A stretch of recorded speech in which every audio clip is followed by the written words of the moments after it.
नमस्कार, मैं एम.के. पांडे। हमारी धारणा पर आपका स्वागत है। आज का यह वीडियो मूल्यवान समय के संदर्भ में है। हमारा जो यह जीवन है परमात्मा का एक बहुत बड़ा उपहार है। यूँ कहें कि परमात्मा का सबसे अच्छा उपहार हमारा यह जीवन है तो अतिशयोक्ति नहीं होगी। हमारे वेद में भी कहा गया है, जीवनम परमोत्कृष्ट प्रसादो जगदीपते। यह जो हमारा जीवन है परमात्मा का सबसे बड़ा उपहार है। इसे हमको यूं व्यर्थ नहीं जाने देना चाहिए, एक एक पल का सदुपयोग करना चाहिए। तो आज का यह वीडियो इसी संदर्भ में है।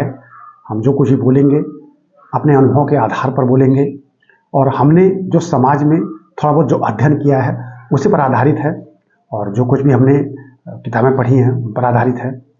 आगे इस चैप्टर को या यूं कहें कि इस टॉपिक को शुरू करने से पहले हम एक बार पुनः आग्रह करेंगे कि आप हमारे चैनल को सब्सक्राइब कर लें तथा इस वीडियो को लाइक और शेयर जरूर करें। जैसा कि हमने कहा, वेदों में भी कहा गया है, जीवनम परमोत्कृष्ट प्रसादो जगदीपते। तो यह हमारा जो जीवन है परमात्मा का सबसे अच्छा उपहार है। वेद में एक शब्द आता है, संघर्ष संघर्ष संघर्ष। यही एकमात्र पथ है, यानी जीवन संघर्ष से भरा हुआ है। जीवन कदम कदम पर संघर्ष से भरा है। हमको इस संघर्ष में शामिल होना चाहिए और सतत श्रम करते हुए इस संघर्ष के साथ आगे बढ़ना चाहिए। सफलता तो मिलनी ही मिलनी है। और गीता में भी भगवान ने उपदेश देते हुए कहा अर्जुन को कि मन से किया गया श्रम बेकार चला जाए, ऐसा कभी नहीं हो सकता है। हमने इसके पहले भी एक वीडियो में यही बात दोहराई थी।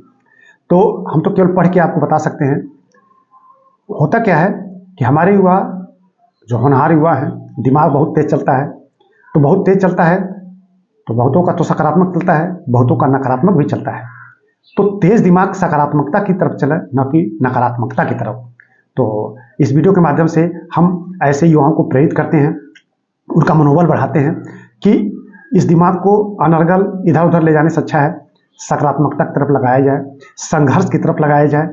कहीं मार्ग बनाना इतना आसान नहीं होता है और जो वीराने में मार्ग बना ले, जो कंकड़ीले पथरीले मार्ग पर एक नया मार्ग, चलने लायक मार्ग बना ले। यहाँ मार्ग बनाने से तात्पर्य जीवन का रास्ता, वही सच्चा संघर्षशील व्यक्तित्व है और हमको इस तरह का व्यक्तित्व बनाना चाहिए अपना। अब बहुत सारी बातें तमाम समय समय पर विद्वानों ने कही हैं। मैथिली शरण गुप्त ने भी यही बात कही है, हमारे राष्ट्रकवि हैं। नर हो न निराश करो मन को, नर हो न निराश करो मन को, जग में रहकर कुछ नाम करो। यह जन्म हुआ किस अर्थ आहो, समझो इसको यह व्यर्थ न हो। नर हो न निराश करो मन को। तो यह हमारा जीवन ऐसे यूं व्यर्थ में गंवाने के लिए नहीं है। हम अवसाद से ग्रसित न हैं, निराश हो जाएं, ठीक है, इसके लिए तो यह जीवन मिला नहीं है। तो निराशा एक क्षण है, आती है, लेकिन ये कि उसी निराशा में हम चलते चले जाएं, यह तो बहादुरी नहीं है। बहादुरी रोज श्रम करना, सतत श्रम करना और आगे हासिल करना। हमेशा हमको वर्तमान में रहना चाहिए, आगे की प्लानिंग करना चाहिए। जो भूत बीत गया वह निश्चित है, वो आने वाला नहीं है। और इंग्लिश में कोटेशन हमने भी इसके पहले एक बार कहा था, live in present because both yesterday and tomorrow do not exist. Yesterday that is dead and tomorrow that is not yet born. जो बीत गया कल है वो मर चुका है और जो आने वाला कल है वो अभी पैदा नहीं हुआ है।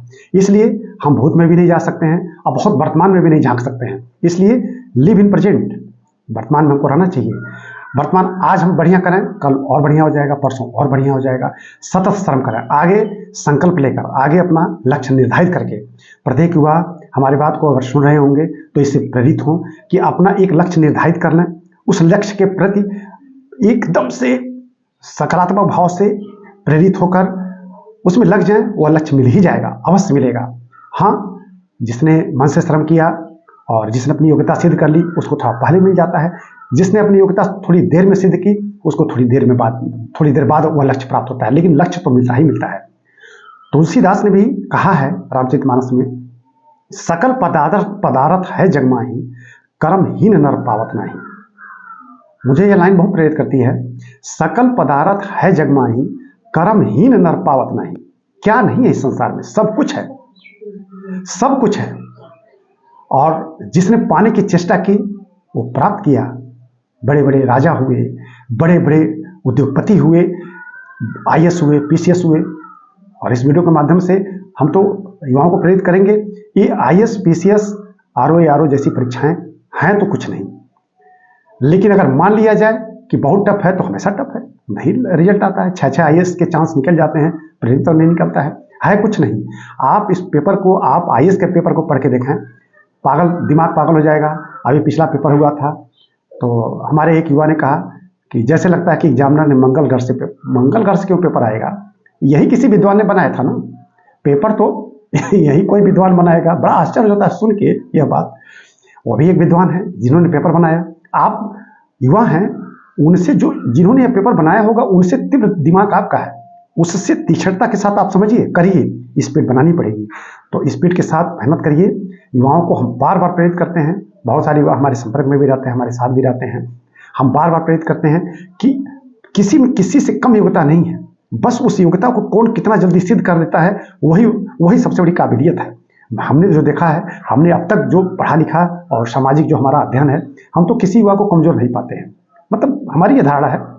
अब विज्ञान कहता है कि इनकी आईक्यू सही है, तो इनका ईक्यू सही है। हाँ ठीक है, ईक्यू भी टेस्ट किया जाता है, आईक्यू भी टेस्ट किया जाता है, लेकिन कोई युवा जो पढ़ ले, उसको समझ ले और बोल सके कुछ, वो कैसे अयोग्य है? नहीं अयोग्य है। योग्यता सब में है, बस ललक किसमें कितनी है, उत्सुकता किसमें कितनी है, कौन कितना उत्सुक, कौन कितना स्वप्रेरित है।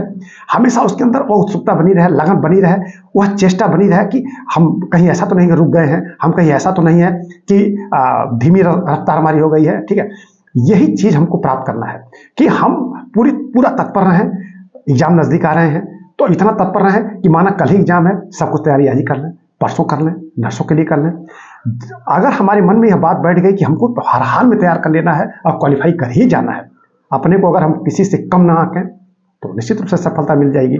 हमने एग्जामिनेशन सेंटर पे देखे हैं, हम खड़े होकर देखे हैं, हमने कुछ ऐसे ही वो हमको मिले कि थोड़ा भटकते हुए दिखाई दिए। हमने पूछा कि बाबू क्यों इस तरह से, बड़ा चेहरा निराश है तुम्हारा, क्यों ऐसे सर झुका के चल रहे हो?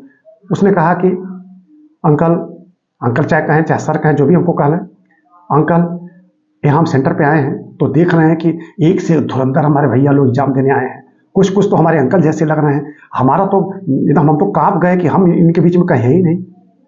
तेंदुलकर 16 साल में क्रिकेट में खेलने आए थे और तेंदुलकर को कौन नहीं जानता है।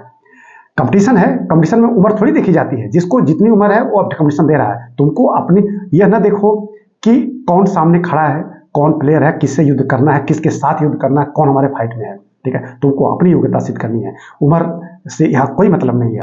हर उम्र में जब तुम एलिजिबल हो गए तो तुमको अपनी योग्यता सिद्ध, 21 वर्ष जब उम्र निर्धारित है तो तुमको अपनी 21 वर्ष में सफलता प्राप्त कर लेनी चाहिए। आप पीछे का रिकॉर्ड उठा के देखें, 21-22 साल में भी आईएएस लड़के हुए हैं। 21-22-23 साल में भी बहुत सारे युवक, बहुत सारी ऐसी लड़कियां आईएएस पीसीएस बन के दिखा दी हैं।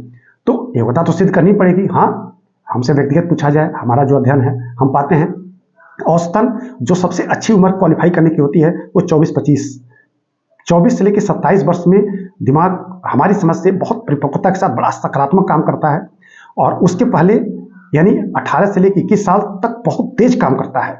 इतना तेज काम करता है कि नकारात्मकता की तरफ गया तो उधर भी बहुत तेज काम कर जाता है, सकारात्मकता की तरफ गया तो उधर भी बहुत तेज काम कर जाता है। तो जिन बच्चों का इस तरह से बहुत तेज सकारात्मकता की तरफ जाता है वो 21-22 में क्वालिफाई कर जाते हैं। हाँ, प्रिपरेशन है, थोड़ी धीमे धीमे भी चलती है, फास्ट भी चलती है, किसकी ग्रिप कब आ जाती है कुछ कहा नहीं जा सकता है। तो इस वीडियो के माध्यम से हम एक बार पुनः अपने युवाओं को हम पुनः प्रेरित करेंगे कि आप कभी ना निराश हों। ठीक है, मैथिली शरण की गुप्त की वो लाइनें याद कर लें। और एक फिल्म आई थी मेरा नाम जोकर, तो उसमें भी एक गाना गाया गया था। वो गाना बड़ा अच्छा है, गम जब सताए सीटी बजाना। ठीक है, इसका बहुत बड़ा अर्थ निकलेगा अगर आप इसको सोच के देखें, गम जब सताए सीटी बजाना। कि आने ही ना दो, किसी तरह की चिंता फिक्र आने ही ना दो, ठीक है। मार दो सीटी, अभी सारा गम दूर हो जाएगा, ठीक है। मस्त रहो, जीवन में मस्त रहो। दिमाग को जितना हल्का रखोगे उतना ही तुम मस्त रहोगे। हम एक तरीका बता के इस वीडियो को बंद करेंगे कि हमने बहुत सारे युवाओं से पूछा, हमारे सामने बैठे हैं, हम पूछे कि हमारी तरफ मन से देख रहे हो? हाँ सर, बिल्कुल देख रहे हैं आपको। तो कुछ देर के बाद हम बोल रहे हैं, उनको कुछ समझा रहे हैं, तो देख रहे हैं कि आंख हमारी तरफ है, दिमाग कहीं और है, यानी अंदर की आंख कहीं और है। हम पूछे कि कहाँ कहाँ गए थे? तो कोई कहा कि नहीं सर कहीं नहीं। हम कहीं ईमानदारी से बताओ। कोई कहा कि सर हम बड़ौदा गए थे, तो वही आ रहा था कि सड़क पे ऐसे ऐसे जा रहा। हम कहता हूँ आंख हमारी तरफ है और तुम्हारा मन कहीं और है। आंतरिक आंख हमारी बहुत तेज काम करती है। हमेशा अपने को हम सामने रखें। सामने मतलब यह शरीर है, ये भौतिक शरीर है, लेकिन अपने दिमाग, अपनी मन स्थिति को अपने सामने रखें और डिग्री पर रखें। मतलब ये कि सीधा भी ना रखें, पीछे जाने की तो बात ही छोड़ दीजिए आप। अपने को सामने रखें। सामने का मतलब हम 45 डिग्री 60 डिग्री पर, कि अपने को हमेशा अपने आंतरिक शरीर को, मन को सामने रखें, उसको आगे के चलने दें, शरीर को पीछे पीछे। कभी आप असफल नहीं होंगे, हमेशा सफल हो जाएंगे। इस मंत्र को हम अपने अनुभव से आपको दे रहे हैं। इसको समझिएगा, सीखिएगा और फिर आपको जरूर लाभ मिलेगा। तो इस वीडियो को आज ही समाप्त किया जाता है। इसी तरह की जानकारी आगे भी दी जाएगी। धन्यवाद।